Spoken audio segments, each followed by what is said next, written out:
বাস্তব একটি ঘটনা, সময় থাকলে শুনে যাবেন। গ্রামের একটা গরিব ছেলে একটা গরিব মেয়েকে বিয়ে করলো।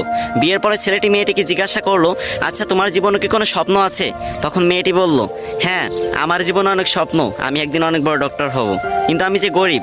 তখন ছেলেটি হেসে বলল, আরে এই ব্যাপার, আমি আছি না। তারপর ছেলেটি মেয়েটিকে নিয়ে শহরে চলে গেল।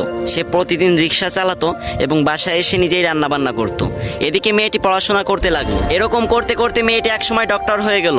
ছেলেটি এই খবর শুনে খুশিতে আত্মহারা হয়ে গেল এবং সে সেই ছেঁড়া কাপড় পরেই মেয়েটির সাথে দেখা করতে চলে গেল। মেয়েটি যখন তার বন্ধু বান্ধব নিয়ে কলেজ থেকে বের হচ্ছিল, তখন ছেলেটি সবার সামনে গিয়ে মেয়েটিকে বলল, জানো আজকে না আমি অনেক খুশি, আজকে তুমি ডাক্তার হতে পেরেছো। তখন মেয়েটির বান্ধবীরা জিজ্ঞাসা করলো, এই এ কে রে?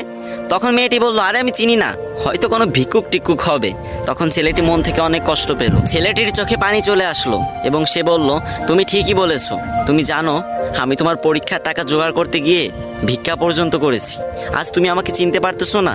আমি তোমার স্বামী। এই কথা বলার সাথে সাথে মেয়েটি ছেলেটিকে একটা থাপ্পড় মেরে দিল এবং বলল, তোর সাহস তো কম না, তুই তখন থেকে যা ইচ্ছা তাই বলে যাচ্ছিস। আর আমি একটা ডাক্তার, তোর মতো ফকির আমার স্বামী হতে যাবে কেন?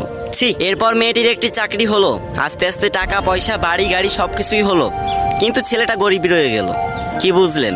ওই যে গ্রাম বাংলা একটা কথা আছে না, ভালা মানুষের দাম নাই, উপকারীরা বাঘে খায়।